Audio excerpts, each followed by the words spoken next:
Welcome to M-powerTV, where we leave a legacy of hope through conversations that uplift, educate, and inspire. Listen to incredible stories of people who overcame challenges and barriers. Celebrate victories, learn from setbacks, and push forward together. Want to be empowered? Let's go. Hello and welcome to the show. My name is Lorna Grayling. Have you ever heard about floating? Well, you are going to hear about it today because I'm sitting here with Chris Jones at the Synergy Float Spa in Merritt Island. Chris, welcome to the show and thank you so much for joining us today. Thank you. Thank you for coming out. Well, I'm super excited to talk to you about this because when I met you and you were introducing yourself, as you know, the new owner of the floating spa in Merritt Island, I had never heard about floating before. So describe to us what exactly is floating. So it's like the greatest thing that nobody's ever heard of. We were all kind of floating in our moms before we came into this world.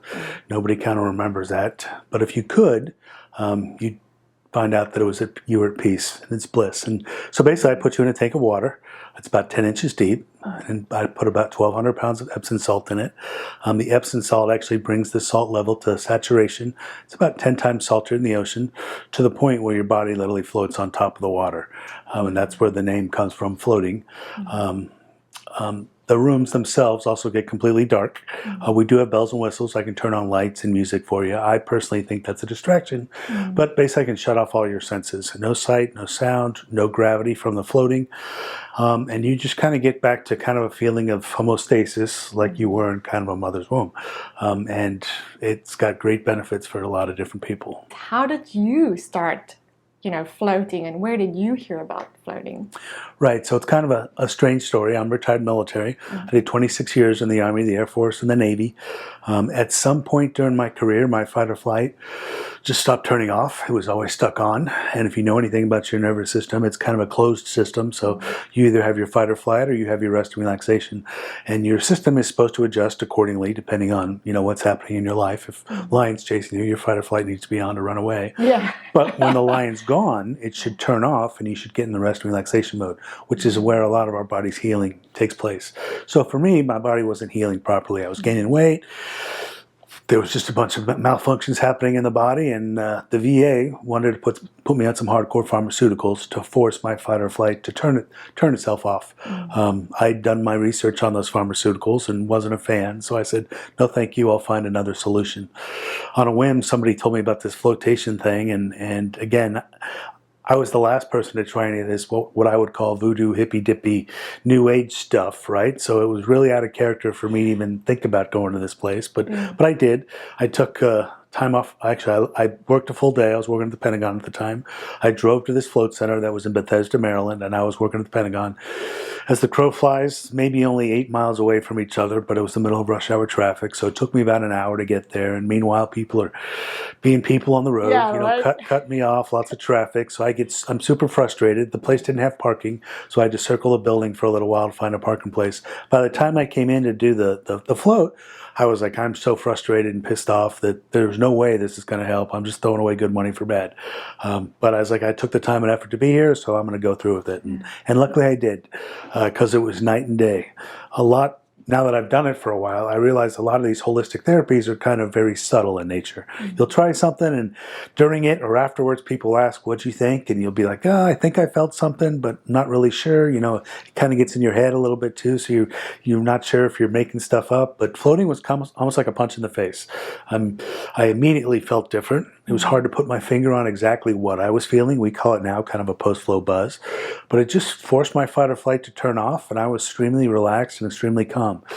And I noticed it immediately in the car ride home. I'm in that same traffic. I live in Old Town Alexandria, so I was driving from Bethesda to Old Town, a little bit longer route, but still in that rush hour traffic. And those same people were still on the roads, being people and involved in traffic, which is super frustrating. But instead of getting mad at them and frustrated with the situation, I started thinking about the people that were cutting me off on the road and doing crazy things, and started thinking that, hey, they've probably got something bad going on in their life, so they're distracted on the road. They're going through a divorce, their kid's sick, or they just lost a job. So I'm going to wish them some love and light and help them get through with it. And hopefully they don't kill somebody on the road. And I'm like, wait a second, on my way here, I'm Like, thinking where are in my these head, thoughts exactly, coming from? exactly. I'm wishing the worst on them, and now I'm wishing the best on them. And I'm like, wow. So it was a pretty profound thing.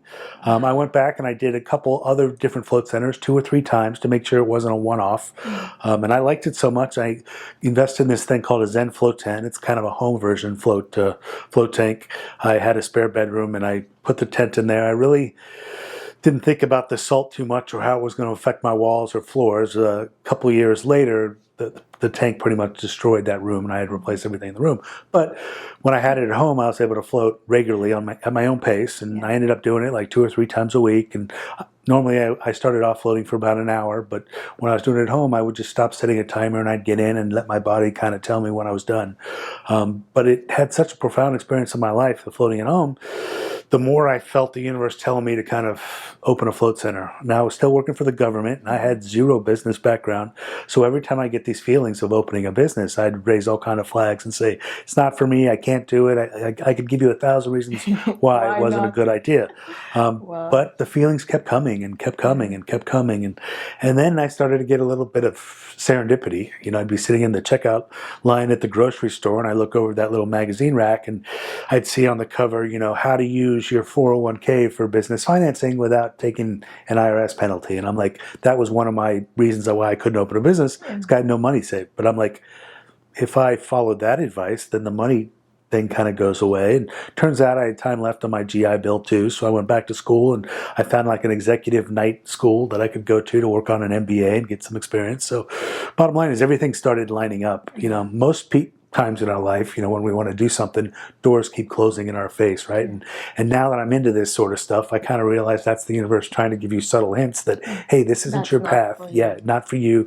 Make a right turn, make a left turn, do something else. But for me, everything kind of fell into place. And so here I am, about 8 years later. I opened my first float center in 2016 in Old Town Alexandria. It's still there. I'm here at my second float center here in Merritt Island, Florida. We've expanded here. The names are pretty much the same, but there's little deviations there. And I've never been happier. So the first piece of advice I tell everybody is take a risk. If you feel the universe telling you something, take a risk. Find something you're passionate about, and no matter how scary it is, take the risk and go off on your own. So, and the second thing is just floating in general. So floating for a lot of people does a lot of different things. To me, like I said, it kind of brings us back to homeostasis, but it's kind of mind, body, soul. People talk about, their health, and at the forefront, everybody talks about eating right, nutrition. And don't get me wrong, that's a part, but there's this whole mental and this whole spiritual side of things. And the physical, the mental, and the spiritual all kind of work in conjunction with each other. So if you're only eating right and exercising a lot, like everybody talks about, you're not getting the other two. So you're not getting to that 100% holistic. So that's why I call my float center more of a wholeness wellness center, the holistic wellness center, than just a float center. And floating to me is the basis of all three. Universe kind of gives you what you need when you get in the float tank, and it may be recovery from a hard workout. You just ran a marathon, did a triathlon. A lot of professional athletes use floating for recovery and performance enhancement. Other times it may just need you to just lay back in the tank and take an hour for yourself and do nothing. Cell phones have kind of ruined us, that you'd be surprised how many people just can't sit and do nothing. And it's super healthy for us to do that, whether you do it under a tree in a park or in a float tank. But you need to take some time for yourself and do that. And that helps calm the mind and reset everything and de-stresses everything. And then again, there's a spiritual side to it. The universe kind of gives you what you need at the point you need it. But I've had conversations with God, and I'm not a religious person. I'm a spiritual person, right? And so, it doesn't matter what religion you are, as long as you believe there's something out there. And even if you don't believe there's something out there, eventually something's going to come have a conversation with you, and you're going to have to figure out what that is. Especially when you can switch your mind off for that long, right? Because I love what you're saying about that, like the cell phones and the busyness that we're in. Because just this morning, I was, sitting, having my coffee, having my prayer time, and my mind constantly went back to my phone and went back to my day and went back. I was struggling to just get that calmness in my mind to kind of hear, like you say, God's voice. Like, what is which way do I need to go? And then just have that peace before you start your day. Right. So are there people who struggle to float for a whole hour and be without their phones? Because I can imagine that's like an addiction that you have to kind of, Oh, yeah. you know? When I opened, I was initially trying to please everybody. So I had I booked it, or I put on my services a 30-minute float for people. And I found on the first time, there's so much anxiety involved with floating itself that they would never really get into that float zone and ever relax. So 30 minutes wasn't enough. So I've since got rid of it. And first timers, you know, you can get out of the tank at any time during your float, whenever you feel comfortable. But I tell people, hey, this first one might be a little bit uncomfortable for you. Just relax. There's no right or wrong way to do it. Just let your mind go where you need it to go. But try to stay with it. And once you can get through that first one, it gets easier. It takes about 3 floats to fully start to feel the effects. And more of it's training your mind to do nothing for an hour, right? Yeah. Again, to your point that people have a hard time doing it. And at the end of the day, if you don't truly love yourself too, there's stuff deep down inside that you start to get down near it, and you're like, "Oh, I don't like that. I want out. You know, I want this to stop." It's a little bit scary. It is. It can be. But reality is, you got to heal that stuff inside. You've got to go through right? And if you got to go through it, and the beauty is, the universe won't dump more on you than you can handle. So, you know, it's not going to all come out at once in a float tank, which is another fear that people get. It takes time. And again, it gets easier the more you do it. So now I tell people, you know, we're going to book you for an hour. If you want to get out early, you can, but please press through it. And then some people will, again, feel every minute of that first hour. And then they come back on their second time and they're like, "You're jipping me. I got 15 minutes." And I'm like, "No, you were in there for an hour, right?" Wow. And so time just flies by. And by the time the third or fourth float happened, you don't even know that you were in the tank for that long. And I floated, again, I stopped turning mine off at home when I was in the Zen float tank. Floated 3 hours once and had no intention of doing that, but just got in. And there was another time where I slept all night long in the float tank. So literally you lying in the water, floating and sleeping. So I can't even imagine that complete relaxation and coming back to peacefulness, which is something we should all do on a regular basis. But like you say, most of us never get to that point. Right. Because it's almost like a scary thing to do. We're not used to that. Right. And then the power of doing that, like that is so healing. Like you just, I mean, there's so many things that floating helps for, right? Yeah, stress, anxiety, aches and pains, depression, suicidal tendencies, you name it. I mean, floating can help because everything we feel is almost like a human condition, right? And it sounds a little scary, but floating kind of makes you lose your humanity in that, you know, I tell a lot of people, if done properly, your physical body just kind of feel like it disappears when you're floating. And you feel like what it feels like just to be alive. You come into the float tank, you've got 97 problems that are weighing on your head, and you're going to leave the float tank with maybe 2 because it kind of clears out all that other stuff and says, that's just fluff. It's not important.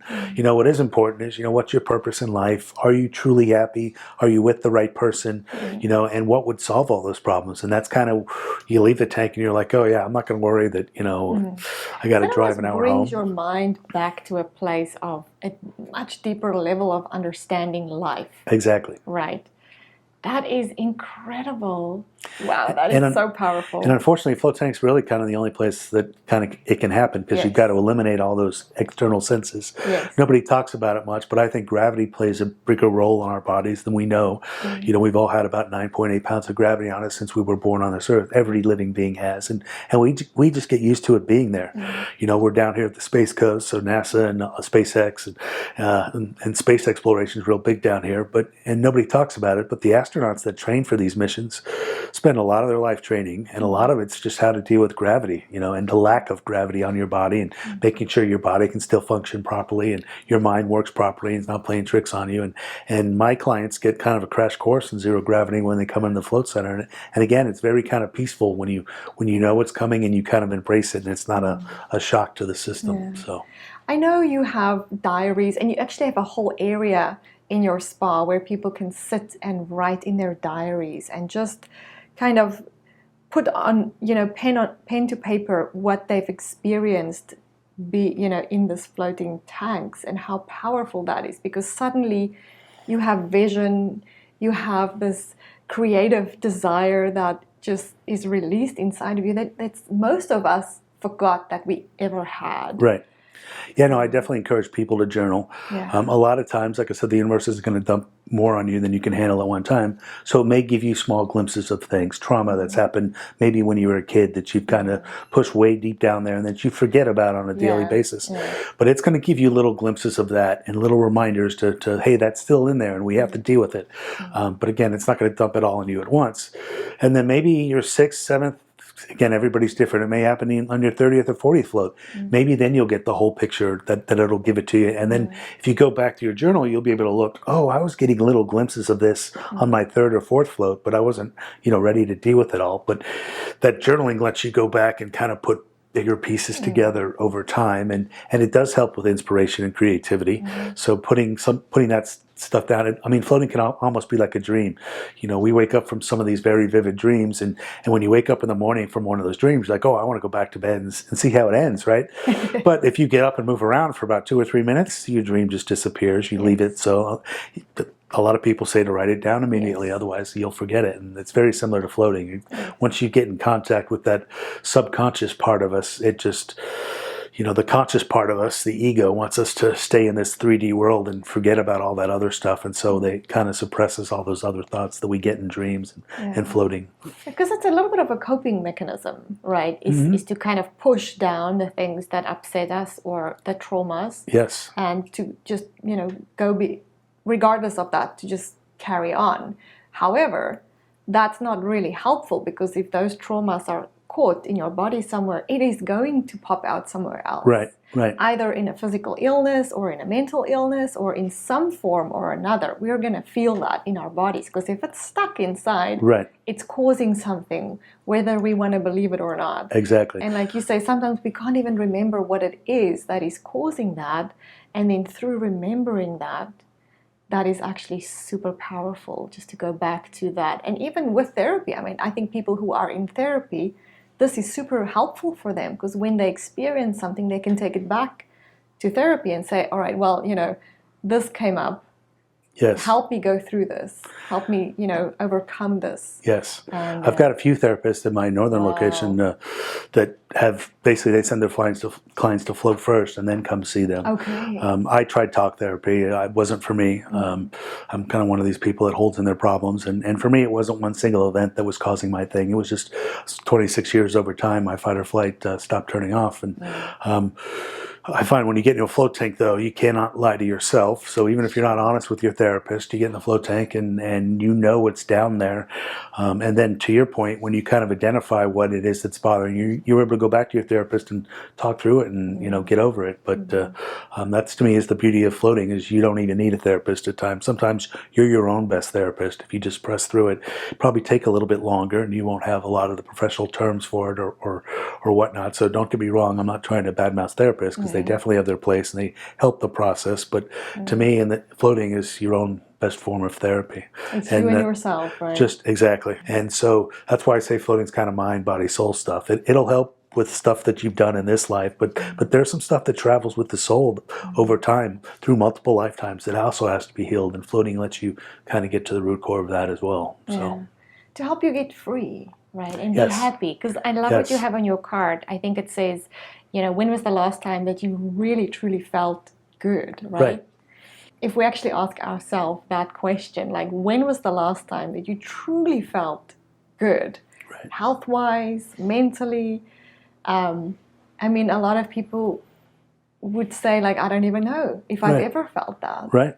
So, Chris, before you started floating, if someone had asked you that question, like, when was the last time that you truly felt good and happy and at peace, what would your answer have been? Oh, that's easy. It was, I think you mentioned it before, I'd never felt truly at peace. I always felt like I was searching for something. When I was in real good physical shape, I'd be like, oh, I'm feeling pretty good physically. I could run long, I could exercise forever, but inside I still wasn't lined up with my purpose and my authenticity and everything else. So I never truly felt good. And I think, again, I was opening this business and I was a little nervous about it, but I was on the bus I kept my day job at the Pentagon, and I remember being on the bus and kind of, as I was floating regularly with my Zen float tank in my house, I really started to feel that feeling starting the business, I felt like I was getting closer to my path in life, and I was like, I'm really feeling good mentally,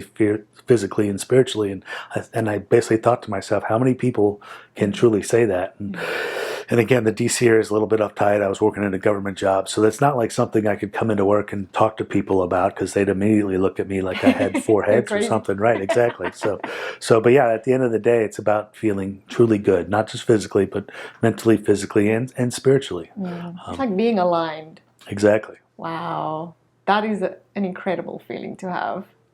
Wow. Yeah, and most people have never got there. So I agree. And I think that's something that we're all chasing, whether we know it or not. right, exactly. We're all trying to find that space where we can just be joyful and at peace, even in the midst of the chaos that we're in. Because, right. I mean, we can't stop living. We have to work. We have to raise our kids. We have to, do what we do daily. But how can we do that while being at peace and feeling good and being healthy?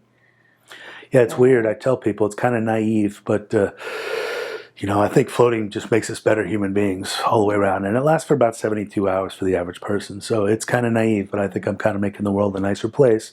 One person, one float at a time for about 3 days. If we could get everybody in the world to float every 3 days around the world would be a much different place than it is today. So, of course, I don't have capacity to float everybody at my location. So I encourage everybody, go to your closest float center and just try it. I think it'll rock your world. Well, I can't wait to start this, because definitely I want to try it. But so explain the process to us a little bit. So you're going to get into this tank, or what does it look like, and what exactly did you experience the first time, physically? I know mentally you said, you walked out feeling a lot different, but yeah, take us a little bit through it step by step. So each float center is going to be a little bit different. There's lots of different tank manufacturers out there.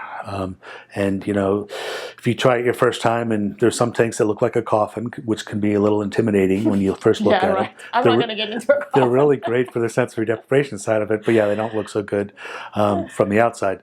A lot of places have pods, which again can look a little intimidating from the outside, but they give that subconscious feeling of being in a mother's womb, because it's a little circular thing that closes around you. But understand that, again, you control your experience. You can leave the doors open. If a lot have lights and music that you can turn on and off during your floats. But your first float's going to be a little awkward. You'll get into it, and again, you're going to float, so you won't even have to try to float. But getting in the right position, a lot of people are, am I doing it right? And that's where their focus is in their head. And I try to tell all my clients, there's no right or wrong way to do it. Just do what feels natural. Try to get in and get comfortable. And then at some point during your float, you may start to think, okay, I'm comfortable. Wow, I can't believe people pay for this.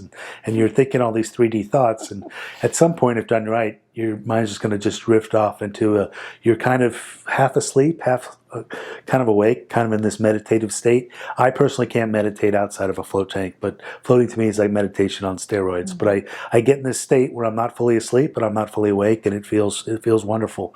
As I mentioned on your first float, that may come right at the very end, if at all, just because there's so many other things your mind's working through.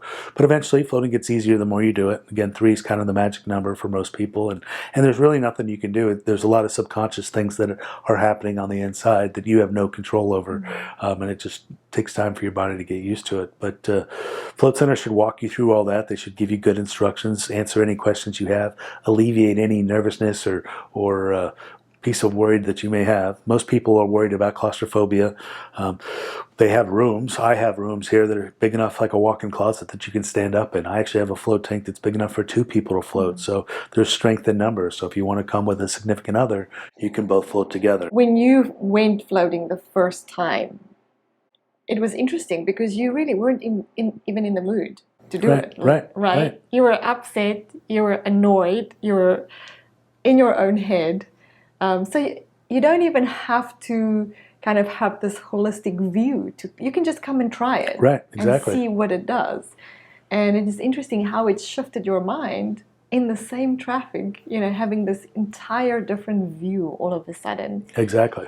Wow, that is incredible, because literally that is so powerful for all of us if we can just change our view about something. It's the same thing, but once you change your view about that situation, everything changes, right?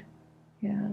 It does. And yeah, like I said, I was a strictly Western medicine type of person, and I didn't believe in anything. And once I discovered floating, I was like, wow, how naive was I just to, write off this whole side of this holistic healing thing. So now, again, I started looking at a lot of other tools out there: infrared saunas, light therapy, sound therapy, magnetic resonance therapy. So both my centers have access to all those things, which most people have never heard of. And I tell people, go slow, try things one thing at a time, and make sure it resonates with you and you feel it. Because again, we're not all the same. I personally think floating is good for everybody, but I'm sure there's people out there, and a lot of it's probably, they don't know how to swim and they're nervous in 10 inches of water, and that's probably getting in the way. But okay, we've got something else for you that doesn't require you to get in a float tank, get your hair wet or anything like that. So yeah, we're more of a holistic wellness center, and there's lots of these tools on the market. The human body is an amazing piece of equipment. If you just put it in the right environment and give it the right tools, I kind of believe it'll kind of heal itself. Yes. Yeah, I truly believe that we were made to heal ourselves, and we just need to find the way. Yes. Wow. And so how many years have you been floating now? So I started in 2016, so I guess we're going around... Almost 8 years. Right? Yeah, 8 years right now. I was floating a lot more frequently in the beginning. Right now I float maybe once, twice a month. Like, again, when I first started off, I was floating 3 times a week. So, and that's like everybody. I get new clients come in, and some will float that initial 3 times a week. Others dial it back to once a month. Really depends on how much stress you got going on in your life, and what else is going on in your life, and what you're getting out of your floats. And most float centers, they have discounts for you the more you float. So you sign up for memberships, you can buy package deals. So the monetary side shouldn't also be a cost of entry. A float should cost roughly the same price of a massage in whatever town you're in, for the same length of float you're going to do. So it shouldn't break the bank. And yeah, I mean, I encourage everybody to try it. Well, it changed your life, right? It did. And, for the better. Again, all my friends who know me now think I'm basically gone to the other side, because they're all very conservative military types. And but then I get them to try it, And the first responders and the military types are more prone to the fight or flight, stopping to turn off. There's PTSD has lots of different definitions, and it doesn't present the same way to everybody. But to me, I think that's one aspect of PTSD. If you're just fight or flight, not turning off, and again, it's super unhealthy. People start to have suicidal thoughts, and your bodies just don't heal. So those people, I say, need to get in and float, probably more so than the regular population. But again, you don't have to be in the military or a first responder to have PTSD. You can get it as a child from traumatic events, and wrong place, wrong time. A bad car accident gives it to a lot of people. So it's just part of being a human being that it happens to us, and it traumatizes us, and it's kind of hard to kind of shake it loose. And floating helps with that. So floating's for everybody. If people ask me what's the right person to float, I'm like, anybody. Yep. and again, we all kind of started there when we were brought into this world. We don't remember being in our mother's wombs, but we were happy and content. And I believe we had thoughts, and we actually kind of knew the master purpose of our life in our mother's womb. And then we're born, and the doctor slaps us on the butt, and it's all downhill from there. Yeah. So. Yeah, isn't that the truth? On or about my birthday, I try to float. It's almost like my own personalized New Year, but I make it a point to try to go back to my earliest thoughts. And every year I tend to get back a little bit younger and younger and younger, but my goal is to get back to thoughts in the mother's womb, if I can even get there. I don't think anybody can. Nobody's documented that they can yet, but again, I believe that we kind of knew the big picture when we were there. So I'd be curious to see what I was thinking when I was in there. So it's kind of what I do on my birthday, and I do it in a float tank every year. So, and when I didn't have this place, I was going to some other float tanks around here. So just getting vision for the year, right? Yeah, we don't do that often enough, and we just stumble from one year to the next, to the next, to the next, and nothing is really breaking that cycle and causing something to change. And then often we're like, I can't do this anymore, but we're not changing anything. So how much work did you have to do on you after the floating? Because I can imagine this is something that can help, just bring that aha moment to mind. Right. But you probably had to do a lot of work on you as well. personally? Well, I'm still doing work on me, right? So the biggest work was just realizing that I think I was put here to kind of do work and to kind of heal, right? And again, we all think we're tough guys, and we don't need any help from anybody, and realizing that there's this whole other side out there was kind of the biggest thing, kind of the aha moment that there's more out there, and that I need to work to kind of get to that. So yeah, I'm working all the time. I mean, I'm overweight right now, but that's the other thing, is you don't want to judge yourself too hardly. The universe gives you a path of, hey, we need to fix this first.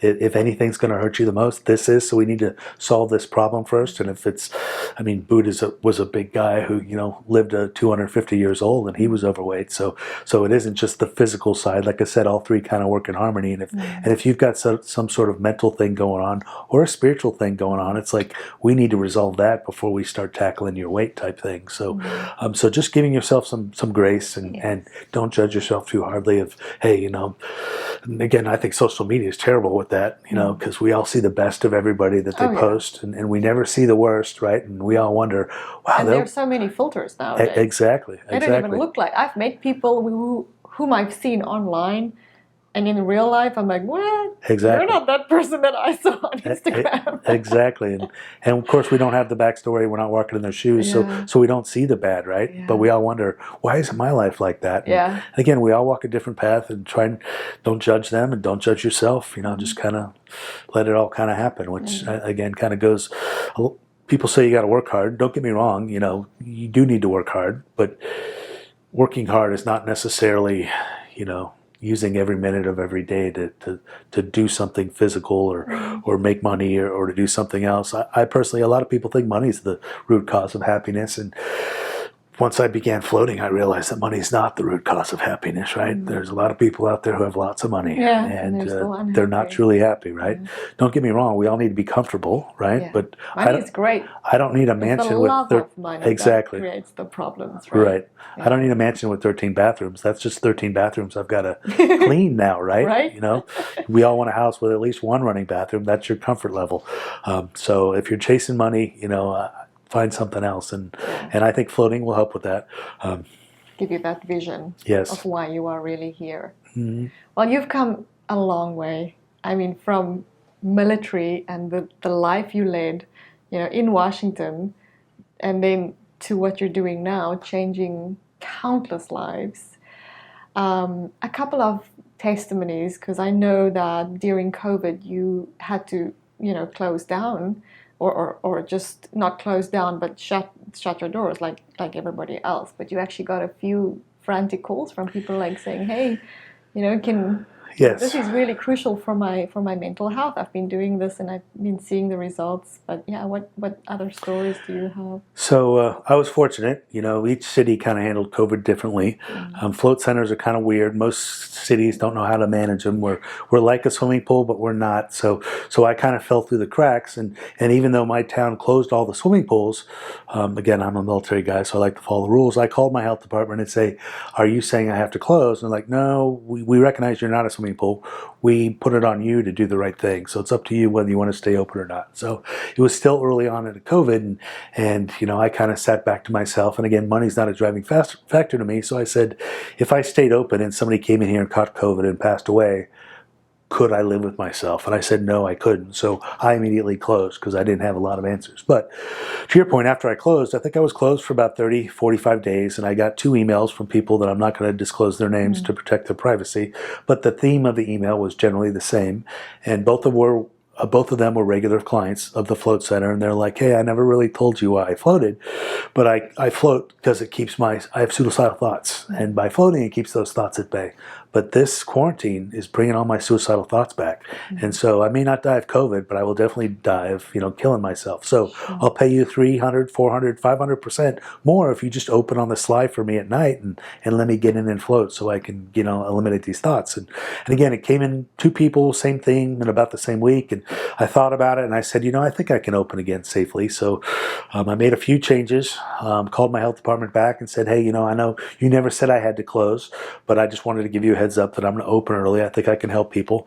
And so we opened, and not everybody came back at once. Again, it was at their own pace that people came back. But again, floating helps boost your immunity. So once people started realizing that, safer than going to the grocery store, people started coming back. And of course, floating is also kind of a natural setup for being by yourself. So social distancing was already kind of built into the whole system. So yeah, and it was a great testimonial that I was able to at least save 2 people's lives. And I've had countless that outside of COVID, that had heard of floating and were chasing their own demons and for some reason came in to try it. And I've had a couple tell me on their first or second float that, I sleep with a gun under my bed, and every morning I wake up and wonder if today's the day that I'm going to do it. But I just floated, and I have no desire to hurt myself right now, right? So I normally try to give those people some free floats to get them through the crisis situation, get them to the point where they start to feel happy again and start to feel like they have a purpose in life. That's again the beauty of floating. I think you can do it in a crisis mode, like 3 in a 10-day span is what I would tell people. If you're in that mode, you do a lot more frequently. But once you get through that crisis mode, then you just once every week, maybe once every 2 weeks, to again get to what your purpose in life is, what's going to make you truly happy, and it may lead you to make some drastic changes in your life. And I had one lady, she was raped as a young girl, right? And her parents were very well-to-do. They put her in a lot of therapy, and she was lying to them and her therapist, saying that she was over it and she was healthy, but she readily admitted that all of her relationships and her later on in life were affected by this thing. And she came out of a float and she's crying. And again, it wasn't one of her first floats. She'd been doing it for a while, but she came out of her float and she's crying and she goes, I truly forgave the knucklehead that raped me in that float tank. And I know I truly forgave him. I told everybody else I forgave him before, but it was just speak, but I didn't, right? But in my heart, I know I forgave him. So it's beautiful stories like that make this floating, kind of a powerful thing. Yeah, I think the power of forgiveness is one of the biggest things that we can realize. And like you said, in this floating tank, it's just you and yourself.